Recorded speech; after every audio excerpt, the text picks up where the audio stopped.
Hey, it's Chris from Revenge Performance. Today we're working on my personal car. It's a 2009 Corvette, a C6. This is a base model car, but I picked this up a couple of weeks ago just to have a nice, comfortable ride to take to Rocky Mountain Race Week 2.0 this year. It's obviously not as fast as our stealth shop car, and maybe it will be. But we plan to keep racing the stealth. It's just with our shop move this year, I did not have the time I felt to really test on the stealth and make sure it was going to be reliable and put down the 9-second run that it really should. And so we just wanted to keep things simple. We wanted to make it through all 5 days easily. And I hope this does it. This car is basically bone stock. So if we have trouble with this, it'd be a little surprising. But, it does have 100,000 miles on it. So we're doing a little bit of preventative maintenance today. So if this car already has some upgraded brake rotors, and I'm never a huge fan of the drilling the rotors. If these are cast in, a lot of times they're fine, but depending on how this was machined and the use of the brakes and really how hard you are on them, they can actually crack around these holes, and obviously you don't want cracks in your rotor. That can lead to a failure. Additionally, you can see that these are really getting shiny, and so maybe I'm just not used to this car, and this car is pretty quick for what it is. They make about 430 horsepower, but I really have to land on the brakes, I feel like, quite a bit, and it just doesn't inspire a lot of confidence. There's no shudder or anything, but I just want to get ahead of this. Like I said, we're doing Rocky Mountain Race Week. Probably going to drive about 1,500 miles and drag race at 5 different strips. Even these cars stock, it should trap 116, maybe a little bit better. This car does have a catback, and I have tuned the transmission a little bit just to make it shift a little quicker, get out of line a little faster, and take away some of the torque management. Obviously not all of it, and kept it pretty mild really, but it should help with the times a little bit. We're kind of hoping to run in the mid-12s, maybe a little bit quicker. But anyway, at the end of the track, you're going to be doing 120, and so you do want some brakes that are going to be dependable. And I mean, you can really see this is getting glazed here, and so I don't know, maybe the pad's a little messed up. We'll find out. I can't really tell how thick it is, but if I had to guess, it's getting pretty thin. Same story on the back. So this car does have 100,000 miles on it.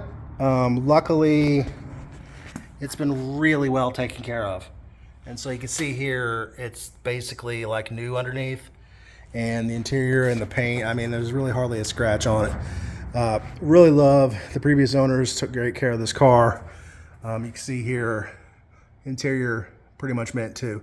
Only thing they've done is they have put a really nice Kenwood Android Auto radio in here, which I enjoy, and they have also put a Hooker Blackheart Axleback setup here, which I really like as well. And so this car sounds awesome. Picked this up from Indianapolis a couple weeks ago. Brent and I just ran straight out there and got it and brought it back. Don't have a lot of time to waste, but I've love the car. Obviously, it's not my stealth that I've had my whole life, but I really like cruising in this car, and it's just really easy driving. I also have a 17 GMC truck, which pretty similar in the way that the thing functions, at least, and obviously this car is a lot faster, and it has the 6.2 LS3 because it's 2009 instead of my truck just has the 5.3, so it's not super quick, but they kind of got the same spirit, and so it's nice having two things like that are kind of similar. So what we're going to do today, we're going to pick from Parts Legion. We picked up EBC brakes. We have their USR line of rotors for the front and the rear, and some of these now have that black coating, and some of them are more gray, and all that does is it helps the pads bed in, and it's anti-corrosive and things, so you shouldn't try to wipe this off. We also have Yellowstuff pads. You can see here these fit Corvettes C5 and up. And we have the Yellowstuff front pads as well. So we're going to go ahead and swap these out. Since we got pads and rotors, we're not going to need to do any really machining or anything like that. Should be pretty straightforward. I believe on the Corvette here, these are a sliding piston caliper. Pretty massive, 13.7-inch brakes, I think. So they work pretty well, but I think the Yellowstuff will be a great between daily driving and being able to really stop when I need to, and it's a nice brand. They're from the United Kingdom. I've had really good luck with EBC over the years. So to get started, you don't need a lift. Do this, of course, but we do, and so it's a little bit easier to do. But we're just going to go ahead and take this wheel off. Your stuff may vary depending on your trim and things, but ours are 19. So we'll just do that. And I probably don't have the hang of trying to hold on to things with the camera at the same time, but I'll do the best I can. And we'll probably just skip through a couple of these pieces here. Okay, so since we're replacing the rotor and the pads, we do have to take off the caliper and the caliper bracket. At least on this particular unit, this is a 15 and this bigger bolt's a 21. So what you want to do is take off the caliper bracket first so that you're not fighting a loose caliper while you're trying to do that. So we just got the wrench up here. Got to use some common sense here, but you can usually just tap on the wrench like that. One thing you'll notice that this one's doing to us, you probably can't see very good, but there's a nut here since this is a sliding pin and the whole entire thing is rotating. So I'm going to have to grab a wrench, which looks like it's about a 15 again. Well, I was wrong, and this bolt you grab onto here is actually an 18, and I kind of think it's actually a good sign that this whole thing's turning so easily. Means this pin's not locked up in here. If we were really going to be particular about this, we would take this pin out and re-lubricate it and everything like that. But with the care that this car has seen, I don't think that's going to be necessary. I am going to have to sit you down a second while I break these loose, though. So, of course, there's a bolt on the bottom as well. And these are fairly small bolts. See if I can get that to focus. Apparently not.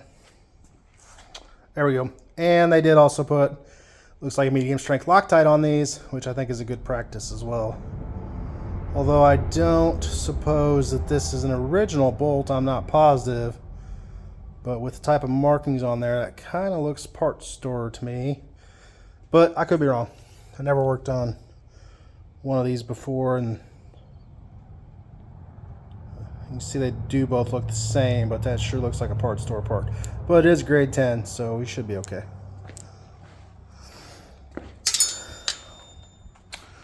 So, caliper was already pretty loose. Just pop that off. Don't really want to hang these by the brake lines if you can help it.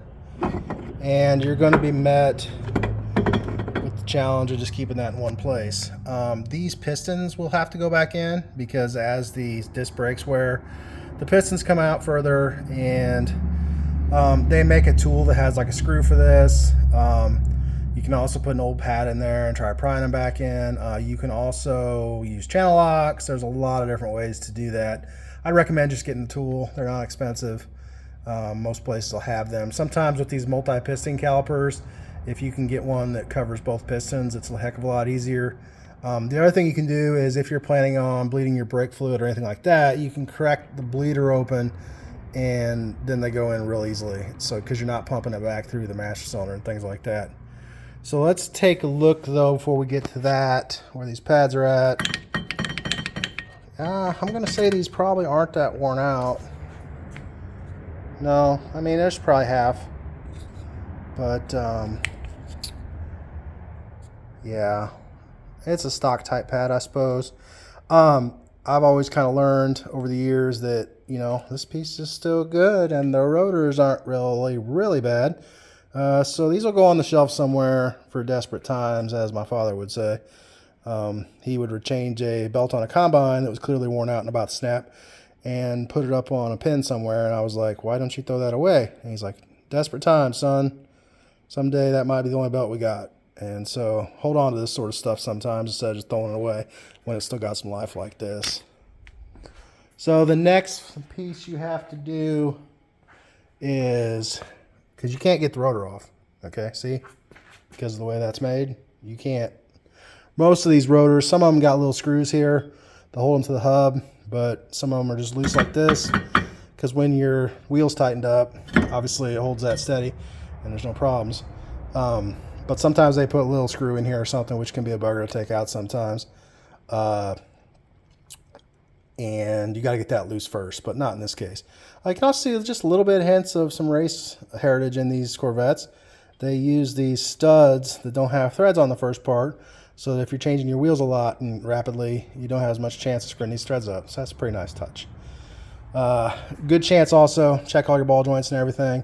You should really do it with the wheel on so you got a little bit of leverage, but so far I haven't found any kind of wear anywhere. I mean, even the sway bar bushings look pretty good. So this car just, I think previous owner just drove it on really nice days and things like that. You can see brake cooling ducts, things like that. A lot of nice touches. So I'm going to go ahead and take this bracket off. It's just really these two bigger bolts, which obviously are going to require a lot more effort to remove. You can see there's one on top, one on bottom, and I'll be right back with you. Okay, so those bolts were pretty tight. Had to switch to a 1/2-inch drive. Not a big deal. Just taking out the last little bit of this bottom one here. You can see it right there. Probably going to fall on the floor and hit me in the head or something. So let's just get that loose. I am going to use 2 hands for this. Just want to make sure there's nothing on here that's going to make the rotor not sit quite flat. So we got a little brake clean, which we buy by the 55-gallon drum because we like clean transmissions, and we put them in these pressure cans, which work pretty good. Guess shout out to Safety Clean, supplies us with that sort of stuff, and also cleans our parts washers. So yeah, if this was heavily corroded, I'd get in there with a brush and stuff, but I'm just going to wipe it off because this one's really not bad at all. Let's grab a shop rag here. I'm cheap, so I use rags that I dry my hands off with a lot over again if they're still clean. So that's what we're doing here. Because again, these rags aren't free. Well worth it, but not free.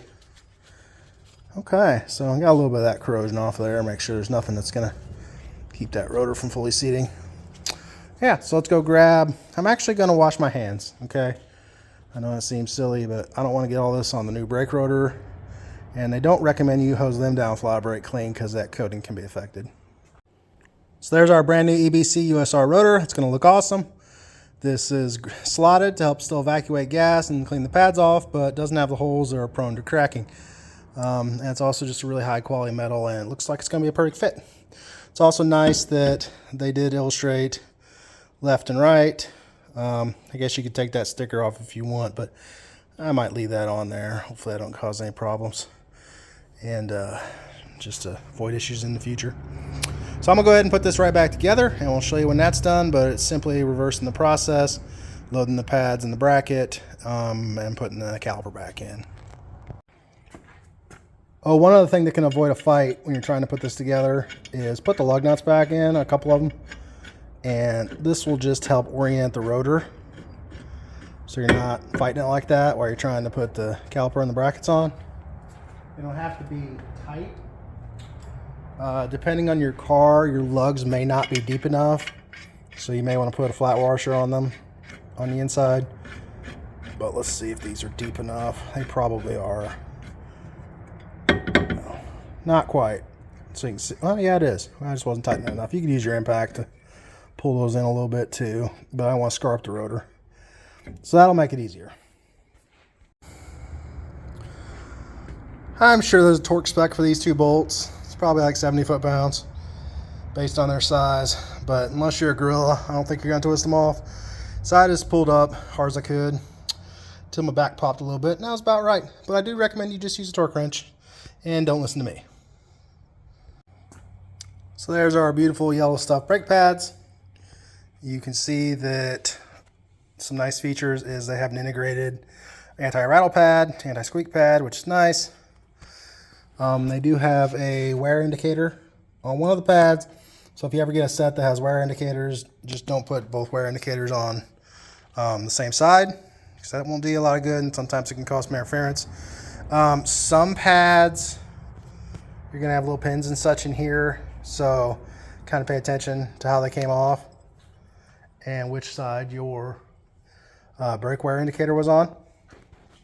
If we look at our old pad, here is the set that had the Delco marked on them, And you can see that's the wear indicator, so we know that goes to the inside. You can also have dead giveaway by where the pistons were touching. You can see that.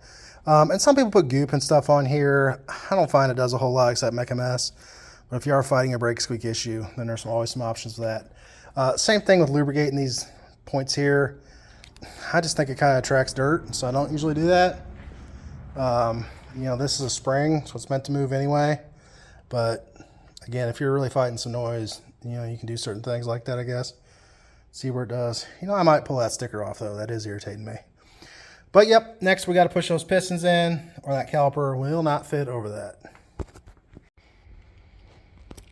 Okay, so here's the tool I was talking about. I like these style because they fit a lot of multi-piston calipers. I just put the old pad back in. That way it covers both pistons up, and then you just crank this slowly so you're not messing your pistons up.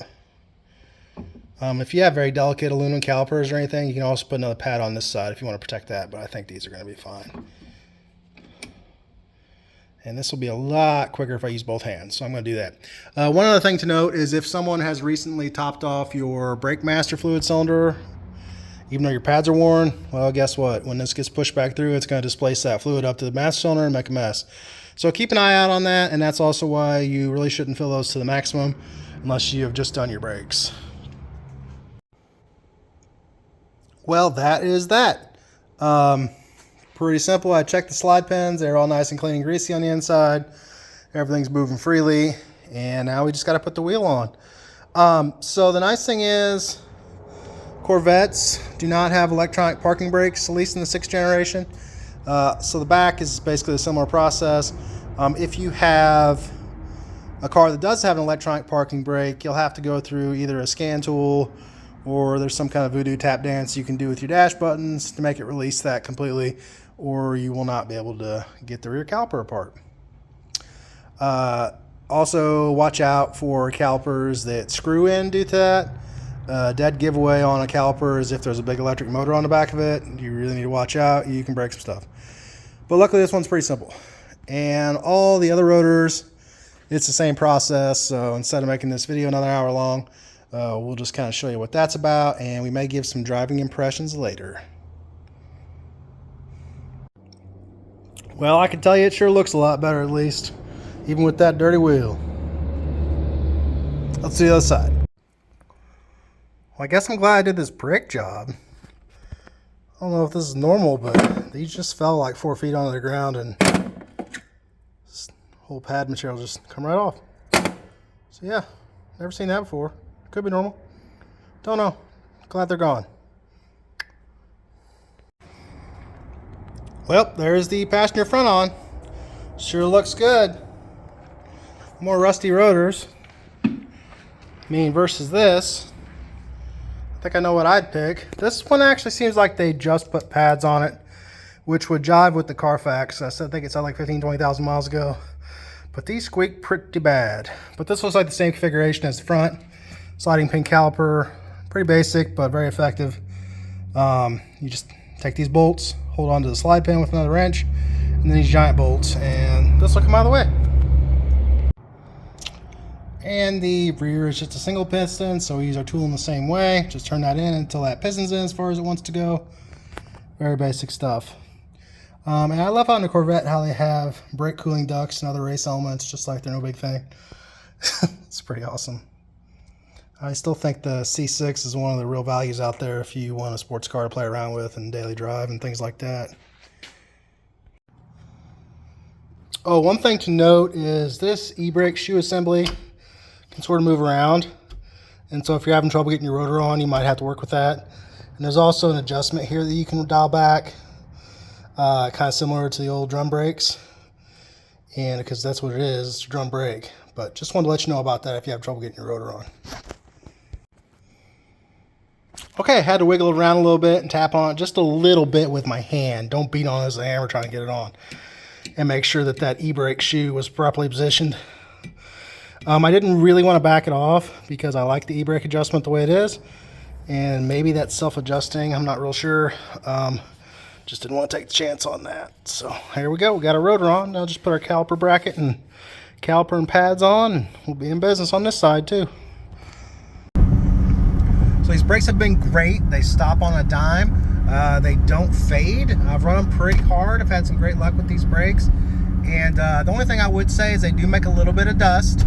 And I have chrome wheels on my car, so they make a little bit of dust, but as long as you can keep up with that and you're okay with that, they're pretty quiet. They don't make any noise. I can get some good pedal feel here, no big deal. And I've just been working them real hard for about a year, and I got nothing bad to say about them. So if you need some EBC on your Chariot, see us at partslegion.com.